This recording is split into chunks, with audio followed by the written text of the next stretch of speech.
Olá pessoal, bem-vindos de volta às nossas aulas de normas da Corregedoria do TJ de São Paulo, aqui na PIC Cursos. Avançando aí na nossa matéria, nós vamos agora para o artigo 26, que é o início do capítulo 3, que ele vai falar sobre os ofícios de justiça em geral, ok? Lembrando, né, o que são os ofícios de justiça mesmo? Ofício de justiça é o mesmo que o cartório judicial. São aqueles servidores que vão auxiliar cada juiz, tá? Como regra geral, né, eu tenho, como regra geral, tá? Exceções. Como regra geral, eu tenho para cada vara, portanto, para cada juiz, eu tenho um ofício, eu tenho um cartório. Aí a seção 1 vai trazer as disposições iniciais, que começa justamente no artigo 26, ó, tá lá. As disposições deste capítulo têm caráter geral e aplicam-se a todos os ofícios de justiça, no que não contrariarem as disposições específicas contidas em capítulo próprio. Aliás, né, é muito comum isso em normas, você tem lá as disposições gerais ou disposições iniciais, que vão trazer regras que vão se aplicar no geral, exceto quando houver exceção, exceto quando lá na frente for mais específico, tá? Então isso que nós vamos ver agora é importante, porque são regras que vão valer de uma forma geral para todos os ofícios, exceto naquele caso que contrariar as disposições específicas em capítulo próprio. Então tá lá. Artigo 27. Os servidores da Justiça darão atendimento prioritário às pessoas portadoras de deficiência, aos idosos, às gestantes, às lactantes, às pessoas acompanhadas por crianças de colo, mediante garantia de lugar privilegiado em filas, distribuição de senhas com numeração adequada a atendimento preferencial, alocação de espaço para atendimento exclusivo no balcão, ou implantação de qualquer outro sistema que, observadas as peculiaridades existentes, assegure a prioridade. Então vamos lá? Nós estamos falando aqui de preferência, atendimento preferencial, pessoal. Isso aqui, inclusive, é baseado numa lei federal, tá? Isso aqui vai valer para os tribunais em geral pelo Brasil afora. Aliás, não só tribunal, né? Esse atendimento preferencial é meio que igual em todo órgão público e até em entidades privadas. Atendimento preferencial. Né? Com atendimento preferencial, está falando de um atendimento prioritário que deve ser feito. A pessoa vai ter o direito de furar fila, vamos dizer assim. Atendimento preferencial significa o atendimento prioritário. Não que o atendimento seja mais bem feito, não nesse sentido. Né? Porque o atendimento bem feito ele tem que ser dado para todos, tá certo? Mas aqui está falando mesmo da questão da fila, porque, via de regra, por uma questão de justiça, as pessoas têm que ser atendidas por ordem cronológica. Não é assim que funciona uma fila? Conforme você vai chegando, você chega, você vai ficando para trás na fila. Porque para que seja respeitada a ordem cronológica, tá? Agora, aqui são situações em que a ordem cronológica não será obedecida. Aí você vai dizer, ah, professor, isso é uma injustiça. Não necessariamente, tá? Aliás, isso aqui decorre do próprio princípio da igualdade. O que o princípio da igualdade ele diz? Que eu devo tratar os iguais de maneira igual e os desiguais de maneira desigual na medida da sua desigualdade. Não é isso o princípio da igualdade ou da isonomia? Sim. Então, o que ocorre? Em princípio, eu tenho que atender as pessoas conforme a ordem que elas chegaram. Mas existem algumas pessoas que a lei entende que não têm condições de ficarem esperando como as demais pessoas. Nós vamos ver exemplos disso. Devido à sua condição física, especialmente, não tem condições de ficarem aguardando como as outras pessoas. Então, essas pessoas terão direito a atendimento preferencial, tá? Isso aqui é especialmente importante quem trabalha aí no atendimento ao público. Não só porque os próprios processos também, por exemplo, no caso de idosos, nem todos esses terão direito à prioridade no andamento do processo, tá?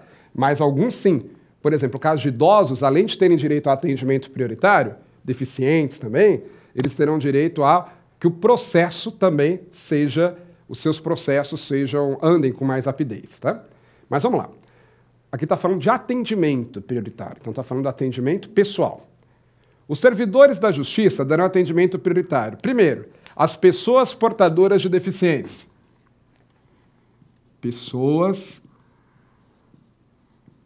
portadoras de deficiência.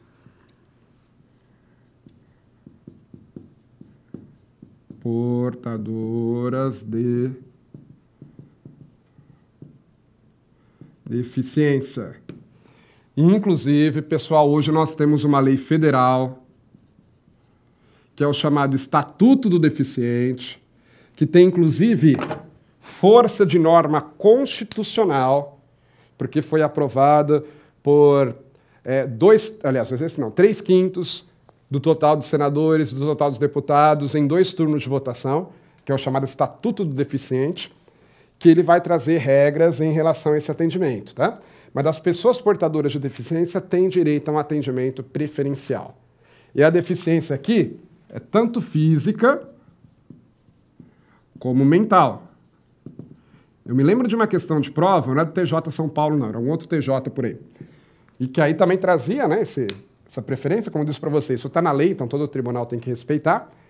Mas a questão da prova perguntava se era só para atendimento de deficiente físico. Só o deficiente físico teria direito ao atendimento preferencial.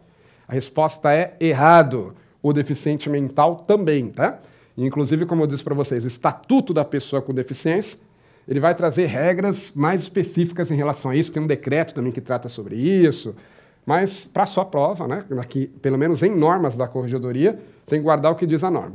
Então, as pessoas portadoras de deficiência terão direito ao atendimento prioritário, o atendimento preferencial. Bom, vamos pensar, especialmente no caso do deficiente físico, isso aqui é importante, né? Vamos imaginar alguém que tem um problema, por exemplo, um amputado, que não tem uma das pernas. Imagina, a pessoa fica lá de pé, né, para ser atendido ali. Claro que deve ter um lugar para ele sentar, inclusive. Tem que ter um lugar privilegiado e um local adequado para ele esperar. Mas mesmo esperando, né, a pessoa muitas vezes fica desconfortável naquela posição, então vai ter direito ao atendimento preferencial. O que mais? Idosos. Veja que são aqueles mesmos, né? No geral, são aquelas mesmas pessoas que têm direito a atendimento preferencial na fila do banco, por exemplo, tá certo? É fácil você guardar. Os idosos também, pelo fato, né, de que com o tempo você já não tem mais o mesmo vigor físico, então não dá para você ficar numa fila esperando muito tempo, né, para ser atendido. Então os idosos terão direito ao atendimento preferencial. Eu me lembro de uma questão de prova também, interessante que a gente vai lembrando das questões, vamos colocando para ilustrar, que perguntava se necessariamente, para ter direito ao atendimento preferencial, se o idoso teria que apresentar prova da sua idade, né? Claro, se houver dúvida, sim, mas não necessariamente. Por exemplo, você pegar uma pessoa de 90 anos, né? Caso extremo, de 90 anos, está na cara que é um idoso, está na cara que tem direito ao atendimento preferencial, tá certo? Só será exigida aí a prova de que a pessoa é idosa, né? A apresentação do documento, se houver aí uma dúvida em relação a isso. O que mais? Gestantes. Gestantes também têm direito ao atendimento preferencial, as grávidas, né? Por quê? Porque especialmente, né, no final da gravidez, é difícil para uma grávida ficar de pé esperando na fila. Mas seja pelo peso, né, da própria barriga em si, né, e também pelo desconforto, até dependendo da grávida, se ficar muito tempo em pé, pode haver até complicações para a criança, não pode se esforçar muito, especialmente no final da gravidez, né? Agora, é só no final da gravidez que a gestante tem direito a isso? Não. Assim que estiver grávida, né, tem direito a esse atendimento preferencial, ok? Lactantes. O que são lactantes, pessoal? São mulheres que amamentam no peito. Mulheres que amamentam no peito. Essas são as lactantes. Você vai perguntar, professor, por que lactante tem direito a atendimento preferencial? Olha, essa é uma pergunta que nem eu achei resposta ainda, tá certo? Exato para isso. O mais próximo que eu achei é o seguinte, porque muitas vezes essas mulheres, elas têm dificuldades ou constrangimento de amamentar em público, né? Então, embora seja o direito, claro, da mulher amamentar em público, isso é uma grande bobeira, né? Mas tem muitas vezes pessoas que ficam constrangidas, ou outros que ficam olhando feio, porque a mulher está amamentando em público. Então, para evitar isso, ela tem direito a atendimento preferencial, ok? Para que logo possa voltar lá para sua casa, amamentar a criança normalmente. Volto a dizer, não sei se tem muito sentido, né? Talvez tenha na prática, por conta que eu disse isso para vocês, que na prática, a mulher muitas vezes acaba ficando muito constrangida de amamentar em público, né? Então, portanto, ela tem direito ao atendimento preferencial. E pessoas acompanhadas por crianças de colo.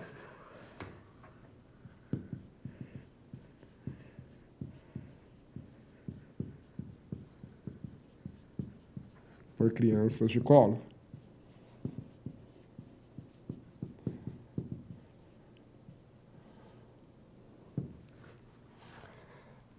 E aí aquela história pela dificuldade, né, que tem de ficar com a criança no colo para ser atendida. E não só ficar com a criança no colo, porque dependendo da criança, especialmente se for muito pequeno, um bebê de meses, por exemplo, né, para o bebê pode ser muito desconfortável ficar ali também, aí começa a chorar e por aí vai. Então essas pessoas têm direito ao atendimento preferencial. Ah, professor, mas eu já peguei muita fila de banco, que sei lá, que a mulher pegava uma criança emprestada da vizinha para ir lá poder furar a fila. Olha, pessoal, isso daí são até exemplos, nós podemos dizer, de má fé, né? Mas isso não invalida a regra geral, que é importante no caso daquelas pessoas que, de fato, precisam levar uma criança, por exemplo, para o órgão público e não tem com quem deixar. Então é importante que, de fato, é por uma questão de bom senso que haja esse atendimento preferencial, tá certo? Uma vez o aluno perguntou, professor, tem uma lei que fala, se não me engano, de obesos, que obesos também têm direito ao atendimento preferencial. Sabe aqueles obesos bem mórbidos mesmo, né? Aqueles que a pessoa tem até dificuldade de se locomover? Então, não estou falando a pessoa que está acima do peso simplesmente. Não, aquele obeso mesmo, que tem, você vê até que a pessoa não consegue andar direito. Parece que tem uma lei também que dá atendimento preferencial. Ok, mas nós estamos vendo normas da corregedoria, tá certo? Elas ainda não prevêem isso, tá? Se tiver uma lei prevendo atendimento preferencial ao obeso, tem que ser dado, porque lembra, a norma da corregedoria ela tem que obedecer à lei. Mas até o momento que ela foi atualizada aí, ela não falava sobre obesos. Então, para sua prova, você tem que guardar isso aqui. Mediante garantia. Então, essas são as pessoas que têm direito ao atendimento preferencial. Aí o artigo 27 continua. Mediante garantia de lugar privilegiado em filas, distribuição de senhas com numeração adequada ao atendimento preferencial, alocação de espaço para atendimento exclusivo no balcão ou implantação de qualquer outro sistema que, observadas as peculiaridades existentes, assegure a prioridade. Então está dizendo o seguinte, o importante é assegurar a prioridade. Pode ser, por exemplo, vamos imaginar que é uma comarca pequena, não tenha senha, não tenha nada disso. Até porque são poucas pessoas que são atendidas, as pessoas vão encostando no balcão e vão sendo atendidas. Aquela fila tradicional mesmo, né? Um atrás do outro. Nesse caso ali, olha, chegou alguém com atendimento prioritário, a pessoa vai ser chamada à frente. Aí vai furar a fila. Existem casos que, quando o volume da fila é maior, inclusive você costuma ter, que é a segunda etapa aí, ó, alocação de espaço para atendimento exclusivo no balcão. A terceira, aliás. Existem casos, quando você tem várias filas, ou a fila é muito grande, que é colocado lá um atendimento preferencial, uma fila preferencial, só para essas pessoas. Também pode ser. Pode ser distribuição de senha? Pode, né, o que é o mais comum. Você chega lá no órgão público, para ser atendido, tem lá para você pegar a senha, e aí tem uma senha preferencial e uma senha comum. Também pode ser. Ou implantação de qualquer outro sistema, tá? Que, observar as peculiaridades existentes, assegure a prioridade. Então, o importante é que essas pessoas tenham prioridade em relação às demais pessoas no atendimento. Quer dizer que elas devem ser atendidas com mais rapidez. Continuando. A seção 2 agora vai falar das atribuições dos ofícios de justiça. Lembrando que nós estamos falando de ofícios de justiça. Então tá lá. Atribuir-se-ão aos ofícios de justiça os serviços inerentes à competência das respectivas varas e da corregedoria permanente. E aí lembrar aquilo que eu já comentei com vocês. Em cada comarca, você tem lá várias varas.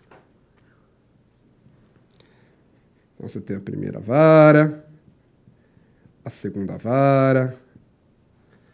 Vou colocar só 3 aqui, vai não ficar muito. Primeira vara. Segunda vara. Terceira vara. Isso lá na comarca, né? Quer dizer que eu tenho quantos juízes nessa comarca? 3, tá certo? 3 juízes titulares. Eu posso ter juízes auxiliares, ok, substitutos, mas são 3 juízes titulares.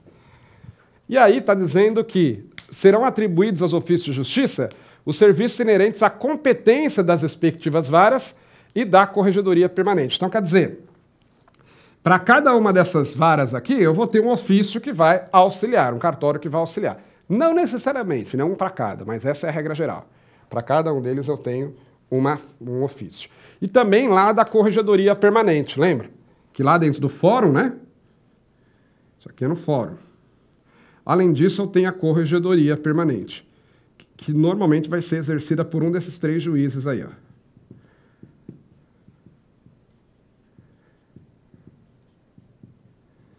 Sabe o que ele quer dizer com isso, na verdade? Quer dizer que os ofícios de justiça, os cartórios, eles vão auxiliar tanto a corregedoria permanente, como também cada um dos juízes, tá certo? É isso que está dizendo. É claro que os cartórios não decidem, pessoal.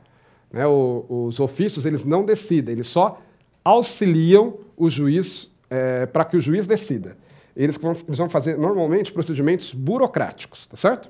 Aí o artigo 29 diz: competem aos ofícios de justiça os serviços do fórum judicial, atribuindo-se-lhes a numeração ordinal e a denominação da respectiva vara, onde houver mais de uma. Parágrafo 1º. Nas comarcas e fóruns distritais com mais de uma vara, haverá um ofício ou seção de distribuição judicial, ao qual incumbem serviços de distribuição, contadoria, partidoria e, nos termos da lei, arquivo geral. Nas comarcas em que existir uma única vara e um único ofício de justiça, a este competem as atribuições dos serviços de distribuição, contadoria e partidoria. Vamos entender o que ele está dizendo aí. Isso aqui é importante que você comece a prestar bastante atenção, porque são pontos que vão falar do funcionamento dos cartórios no dia a dia. E, portanto, são pontos que podem ser cobrados aí com mais frequência em provas. Vamos lá. Ó, competem aos ofícios de justiça os serviços do fórum judicial. Né? Como eu disse para vocês, o que ele quer dizer? Quer dizer que os ofícios de justiça vão fazer tudo que for da competência do Poder Judiciário que não seja julgar, porque o juiz está ali para julgar. Tirando o julgamento, em geral, os ofícios de justiça vão fazer todos os outros atos. Inclusive expedir ofícios, por exemplo. Tá? Então, por exemplo, o juiz manda expedir um ofício. Aí vai lá o escrevente e faz o ofício. Algumas vezes o juiz assina, às vezes não. Às vezes o juiz manda o escrivão nós vamos dizer, é o chefe do cartório. Às vezes o juiz manda o escrivão expedir o ofício. O escrivão simplesmente coloca: por ordem do juiz, do excelentíssimo senhor doutor fulano de tal, juiz da não sei que vara, expede-se o presente ofício. Então, na verdade, o cartório são os ofícios de justiça, os cartórios, eles são os grandes braços do juiz, do Poder Judiciário, que vão fazer os processos andarem. Os juízes só decidem, presidem audiências, esse tipo de coisa. Né? Competem aos ofícios de justiça os serviços do foro judicial, atribuindo-se-lhes a numeração ordinal e a denominação da respectiva vara, onde houver mais de uma. Ele quer dizer o seguinte, ó. Vamos pegar aquele exemplo lá da comarca de São João do Mato Alto, aquela comarca fictícia. E aí vamos imaginar que nessa comarca de São João do Mato Alto eu tenha 4 varas. Eu tenho lá e elas são especializadas, tá? Então eu tenho 2 varas cíveis e 2 varas criminais. Então tem a primeira vara cível, tem a segunda vara cível, primeira vara criminal e a segunda vara criminal. O que acontece, pessoal? Já falei para vocês, né? Via de regra, cada vara tem o seu ofício, não é isso? Via de regra, cada juiz lá tem um cartório que vai auxiliá-lo. Então, cada uma dessas varas vai ter o seu ofício, o seu cartório. E como é que eles serão denominados? É isso que está falando, ó. A primeira vara cível vai ser aí assessorada, vai ser auxiliada pelo primeiro ofício cível. É assim que ele vai se chamar, esse ofício. Primeiro ofício cível da comarca de São João do Mato Alto. A segunda vara cível também vai ter o seu ofício, que vai ser o segundo ofício cível.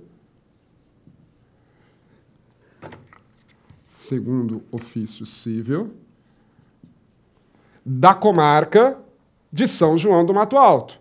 Por aí vai. A primeira vara criminal vai ser assessorada pelo primeiro ofício criminal da comarca de São João do Mato Alto e a segunda vara criminal vai ser auxiliada pelo segundo ofício criminal também da comarca de São João do Mato Alto, ok? Então, veja, vai acompanhar, diz lá, atribuindo a numeração ordinal, 1, 2, 3, primeiro, segundo, terceiro, e a denominação da respectiva vara onde houver mais de uma. Se, por um lado, vamos imaginar que não tem 4 varas lá, 2 cíveis e 2 criminais. São só 3 varas, por exemplo, e elas não são especializadas. Então, são só 3 juízes que tem naquela comarca e eles julgam tudo que é processo. Então, vai ter a gente só fala primeira vara, que aí vai julgar tudo, segunda vara, terceira vara. Mas aí, pessoal, a lógica é a mesma. Qual que é o ofício que vai auxiliar a primeira vara? É o primeiro ofício judicial, né? Sempre a palavra judicial normalmente acompanha aqui. Primeiro ofício judicial da comarca de São João do Mato Alto. A segunda vara vai ser auxiliado pelo segundo ofício judicial da comarca de São João do Mato Alto e a terceira vara pelo terceiro ofício judicial. Viu como é simples, né? De forma que, se você estiver lá no seu trabalho e receber um ofício, um documento do segundo ofício judicial, essa comarca não existe, mas se ela existisse, né? O segundo ofício judicial da comarca de São João do Mato Alto, você vai saber que lá você tem pelo menos 2 juízes, né, já que é o segundo, tem pelo menos 2 varas, e que é uma vara não especializada. Porque se fosse especializada, eu diria ofício criminal, ofício civil. Quando eu falo ofício geral, ofício judicial, ele está falando de uma vara que julga processos em geral. Julga processos sem especialização, ok? Muito bem. E se houver vara única? Lembra que eu falei para vocês que tem vara única? Às vezes, né? Às vezes a comarca é tão pequena que só tem um juiz. Então a gente diz que é vara única. Aí vai ser o ofício judicial da cidade de tal. Não precisa nem número, tá certo? Ofício judicial da comarca de São João do Mato Alto. Nem precisa dizer ofício da vara única da comarca de São João do Mato Alto. É só dizer ofício judicial, só tem um mesmo, da comarca de São João do Mato Alto. Ok? Simples assim. Aí o parágrafo 1º diz: nas comarcas e fóruns distritais com mais de uma vara, haverá um ofício ou seção de distribuição judicial, ao qual incumbem serviço de distribuição, contadoria, partidoria e, nos termos da lei, arquivo geral. Então vamos imaginar que aqui você tenha 3, aquele exemplo que eu tinha dado. Tem 3 varas. Então agora tem 3. Primeira vara, segunda vara, terceira vara, e cada uma delas tem o seu ofício, não é isso que acabamos de ver? Sim. Um desses ofícios, então cada uma delas tem o seu ofício. Primeiro ofício, segundo ofício, terceiro ofício. Um deles não precisa ser exclusivo para isso. É verdade que quando você tem comarcas muito grandes, pode ser um ofício que só cuide disso, tá? Mas normalmente, nessas comarcas pequenas, um deles, via de regra, é o primeiro, mas pode ser diferente. Né? Via de regra, um deles, que via de regra é o primeiro, vai, além de assessorar o juiz da primeira vara, também vai exercer o trabalho de distribuição. Ele será o ofício distribuidor também, ou seja, ele será o distribuidor. O que o ofício distribuidor faz, pessoal? Ele vai fazer, como o nome está dizendo, a distribuição. Já vou explicar essas outras coisas aí. E também contadoria e partidoria e arquivo geral. Contadoria, partidoria e arquivo geral. Vamos entender isso. Primeiro, o distribuidor vai fazer a distribuição. O que é isso? Quando chega um processo no fórum, preste atenção, quando chega lá um advogado com uma petição inicial, lá na comarca de São João do Mato Alto. Essa petição inicial pode ser distribuída para qualquer um dos 3 juízes. É o advogado que escolhe? Ah, eu conheço o juiz da terceira vara, acho que ele é gente boa, eu quero que seja ele que julgue o meu processo. Não, não é o advogado que escolhe.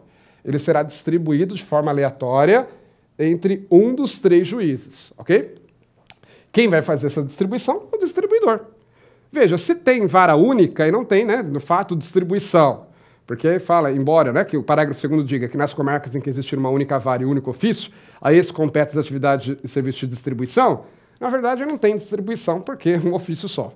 Mas quando você tem mais de um, ele tem que ser encaminhado, quando chega lá o processo, para um deles. Aí foi distribuído, vamos imaginar, para o juiz da segunda vara.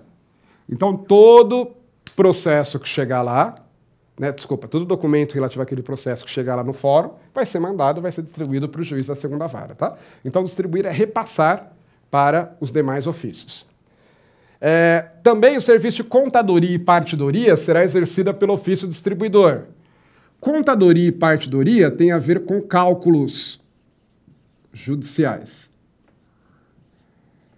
Cálculos que são feitos no processo.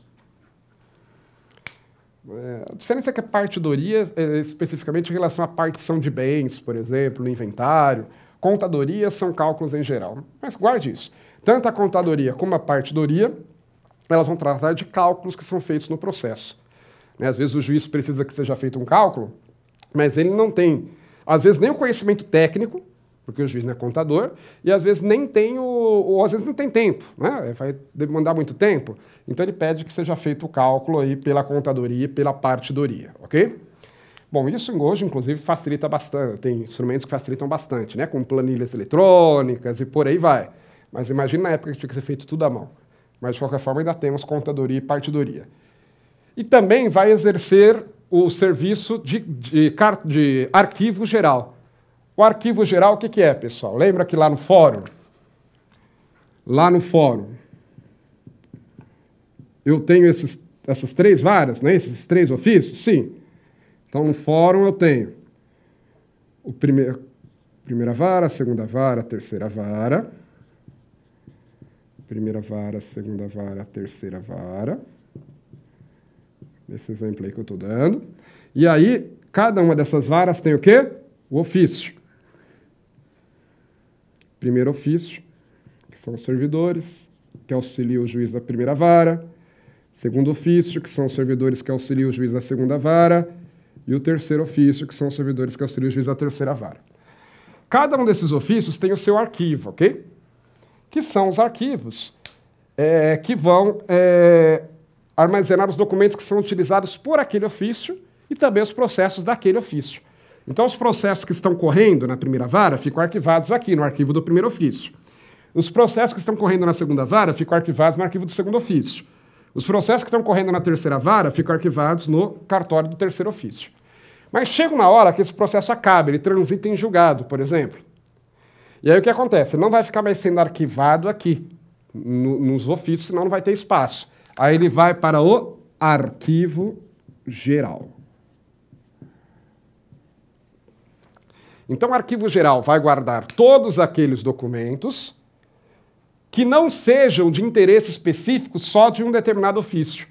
Então, o nome está dizendo, ó, geral. Ele vai arquivar os documentos em geral, ok? Então, o processo acabou, não está mais correndo aqui, já terminou o processo, já foi executado, manda para o arquivo geral. E aí vai ficar lá por um tempo. Esse arquivo geral pode ser no próprio fórum ou pode ser fora do fórum. Às vezes, quando é muito documento, às vezes, né, tem um outro prédio que guarda. Mas não importa, quem vai cuidar desse arquivo geral é o ofício distribuidor. Então, vamos imaginar que depois que o processo acabou, transitou em julgado, o advogado peça para desarquivar. Ele quer ver o processo, quer tirar cópias. Ele vai onde? No distribuidor. O distribuidor que vai lá buscar no arquivo geral esse processo e passar para o advogado. Ok? Muito bem, é isso daí que nós tínhamos para falar, o nosso tempo já foi. No próximo bloco, vamos continuar a falar aí sobre normas da corregedoria. Até lá!